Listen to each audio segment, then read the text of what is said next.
एले बेटा ले, एले बेटा ले, एले बेटा ले। अब एजी बैठ जा एजी। अब शंभू एले बेटा ले।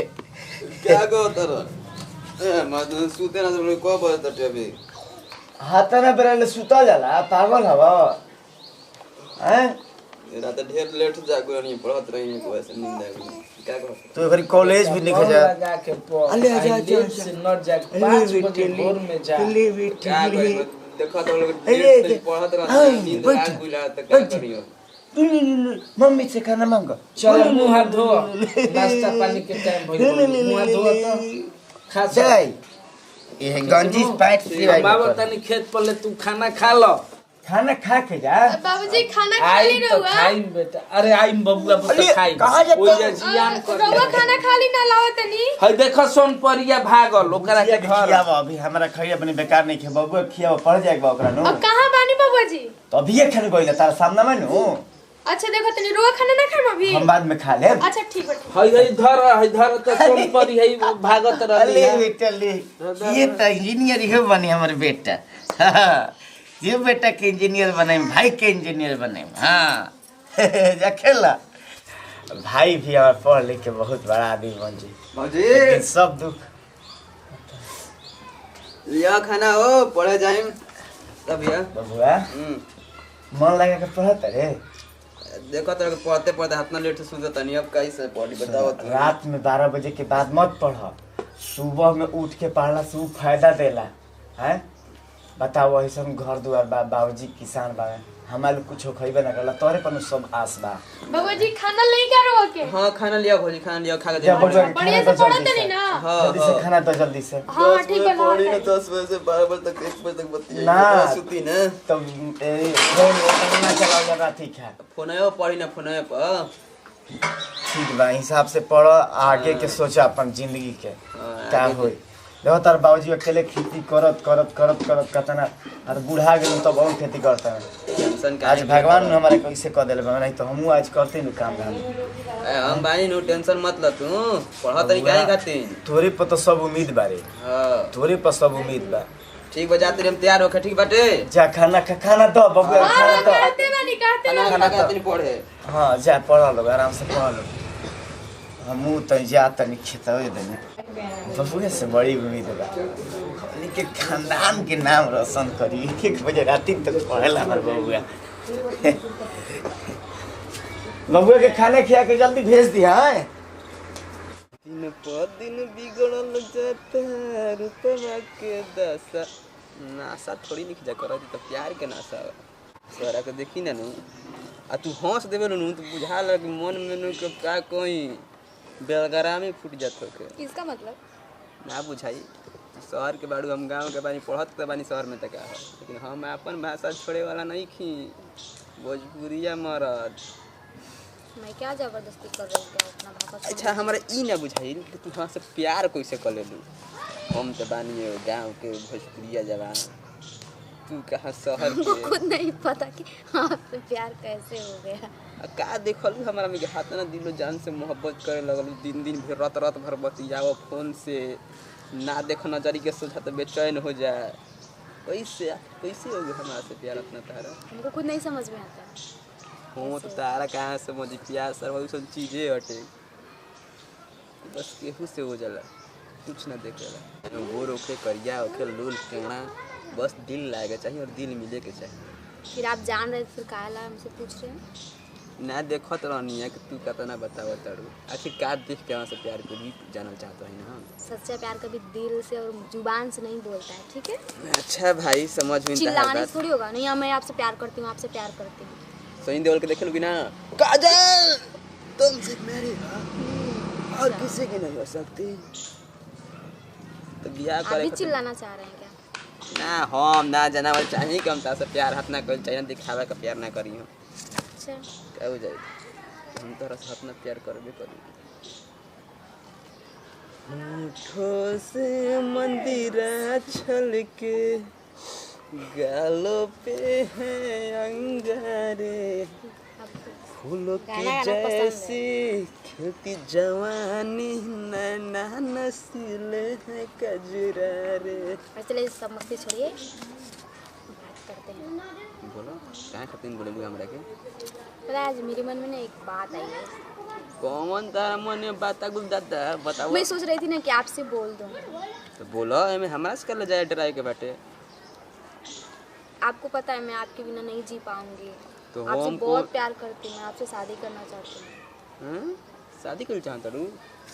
आप क्या कहने लग रहा है? क्या लग रहा है आपको? ये नहीं हो सको। क्या? ना हो। क्यों?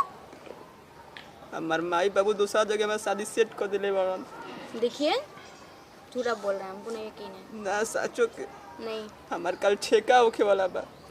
हमको नहीं विश्वास है आपके बात पे, झूठ बोल रहे हैं, है ना? बात मानो जिया। नहीं जिया, ज्यादा दिमाग। अरे हमार बियाह सिर्फ तोरे से होई और केहू से ना। क्या बुझाई धरती पे कोनो ऐसा ताकत नहीं है कि हमनी के जुदा कर सकेला। क्या बुझाई शादी तो करब तो हम तोरे से। अयो दो चलो चल जाओ चले ठुकी। हमारो बाबू हमारा पर बड़ी ध्यान देता है घरी। चलो आराम कोई के 10 मिनट घरे खाई जाओ। क्या हो चाचा? का हो? क्या हाल चल रहा? ठीक बा बेटा बैठ। शंभुआ कहाँ बा? शंभुआ कॉलेजे गई होई। पढ़ा था? नाम लिखो बड़ा का? हाँ पहिया लेकर कॉलेज करता। हमरा तो नहीं लगा कॉलेज कर। हरदम जाला, रोजे जाला। स्कूली भरो देही लजा एथी ध्यान देवे ला, भात देवे करला, ध्यान देवे ला कि ना ओकरा? ध्यान कहाँ बड़ुए रे। अब मान ला खेत पर गईनी, अभी का सांझ भइल खेत पर। सुनो ना एगो बात वाला कहीं कह।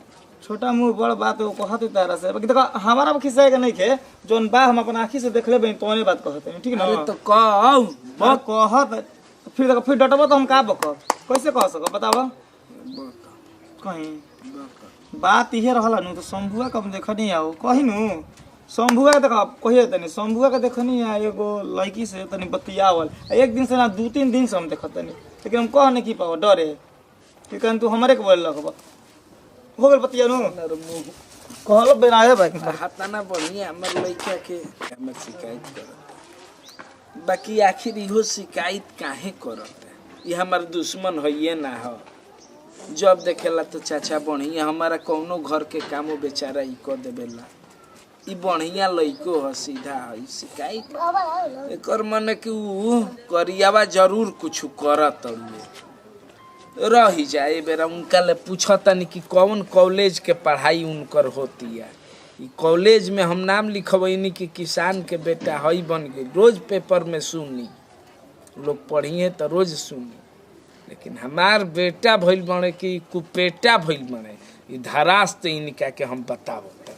ए भौजी खाना बाबा जी खाना काढ़ा। अरे रो नहा ली, पानी चला दिल बनी, नहा ले ना तब खाना काढ़ दे हम। ए खाना वाली ना पहले खा ले तब नहाई जल्दी खाना। पागल हनी, नहा के पूजा कर के खाना खाए ना तो और भगवान रो के बुद्धि दिए, सरस्वती मां बुद्धि दिए। भगवान ही ना कहलन कि भूखे पेटे पूजा करनी। भगवान ही कहलन कि पहले ते देख ले अपने आप के तब हमरा खुश करिए। अच्छा चले ठीक बा, हम खाना ले आवत नहीं तले रो नहा ले, ठीक बा? ठीक बा खाना लेके आवा लेकिन। हां जल्दी लेके आते। हेलो कहो सुना खाना खा ले लू? काहे नहीं खोले मतलब काहे हम पूछत नहीं? तो हम कौन खोले बानी? जब तक पूछ ना ली ना तारा तब तक हम खाने खाई ना का। ठीक बा खा लो, तुम खा लो हम खा लेते नहीं। ओके बाय लव यू। लेवा आओ भौजी। हां लेवा तनी देवा लावा लावा कब है तनी बाबू पहना दे पहिर ल तनी पहना दे।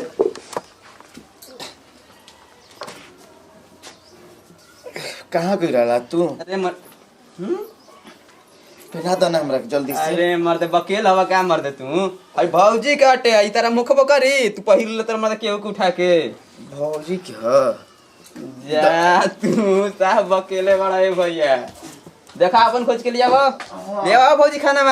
हां देवर जी लावती। अरे मर्दे ले के आओ हमरो निकले के बाटे टाइम बाटे जाए के बा डेट पर। अरे रुका रुका रुका जा पढ़े जा तू हम पहन ले रहे। का करत लो दे हम पहिरा देतनी। खाना उना खइला?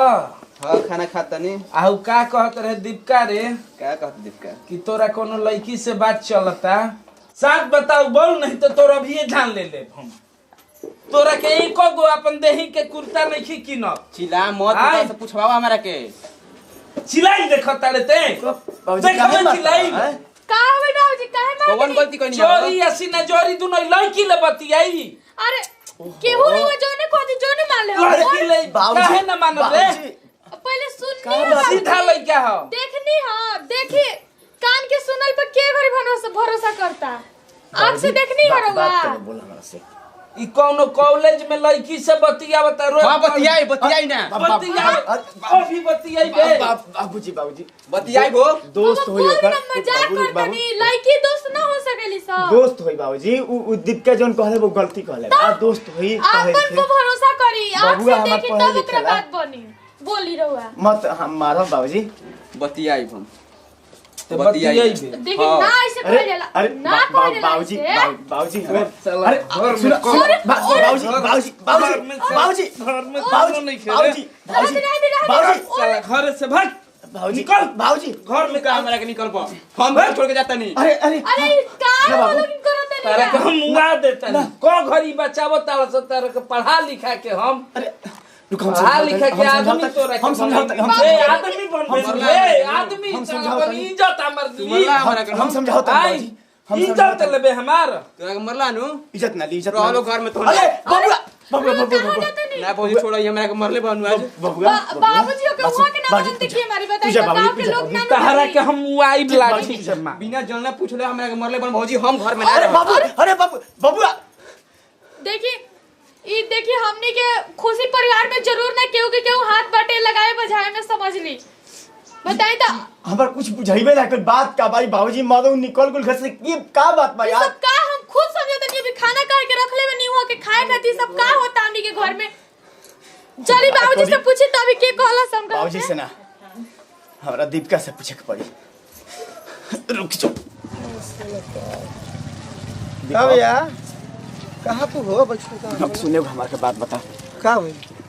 ते आखी शंभुआ के का देखले है करत?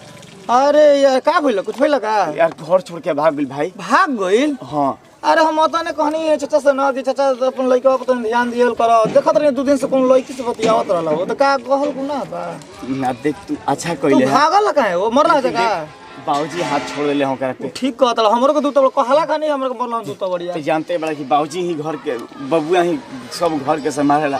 बाबूजी बबुआ तुम पे देखते बन कार हमरा से कुछ होई ना बताओ घर छोड़ के भागुल। नान भाग चाहत रह यार। हम जानती कुल बात तो कहबे ना करती उनकरा से। हम कह के गलती कर दिन लगत ना कोनो बात नहीं है तोरा गलती नहीं है। हम यही जानल चाहत नहीं खाली का सही बा का गलत बा। चाचा तो निखिसिया हइबो न कइला हम तो दूत हमरे के मार दम कहला खाती तू करे के ओकर नंबर बानु शंभुआ हां के। संभव का नंबर रख लेबे नी। बा, बा नंबर बा हमरा भी। फोन लगाओ तो करा भी ठीक है लगाओ जल्दी लगाओ यार। छोटा छोटा बात करके घर छोड़ के का भाग गेलिया पूरा परिवार के छोड़ के भाग गई। ओकरे पे पूरा खेवा खर चलत रहल। ठीक है अभी हम लगाओ तनी मोर ऐसे ना करे के चाहिए लेकिन ओकरा ना घंटी होता करे के चाहिए ओकरा ऐसे। हल बोली त हमरा हां हां का बात होते बा। उठाओ दो उठाओ तनी सियाइल बा नहीं खे उठावत ही से। हेलो हेलो बाबू आजा तू घरे। बाबू घरे आजा तू बाबू। बाबू तू घरे आजा। खिसियाई वाला का का भैया देखो हम ये बात के लेके नहीं भागल कि हमारे बाबूजी मर बोल लेकिन अरे शंभू आउ रे हम ही कहले रे भैया भाई देख तोरे पनु पूरा घर बा। तोरे पनु बाबूजी खेती करते में उतना सब तोरे पनु उम्मीद बा बाबू। आए तोरे उम्मीद से सब हमहू जियत। बताऊ तू ना रहे तो कैसे घर परिवार चली। बाबू आज तू भैया जोन बाबूजी हाँ पे ये खुद तबड़ाक न उठल रहन हुआ हमरा के मार दन बाप हमें उ मार सकत हम हमनी के मार सकत हम गरिया सकत हम समझा सकत हम उनकर हक बा। बाबू तू आजा घरे। भैया दोसर के मार देबेलन उतना ना लगेला। बाबू देखो तू चलो तारा राही में तारा हाफिज लेखा आवाज आओ तो बाबू तू आजा लौट आव। बाबू लौट आव। हां भैया हम आवत नहीं घरे। हां ठीक बा आव बाबू आव। से रख भाई आव।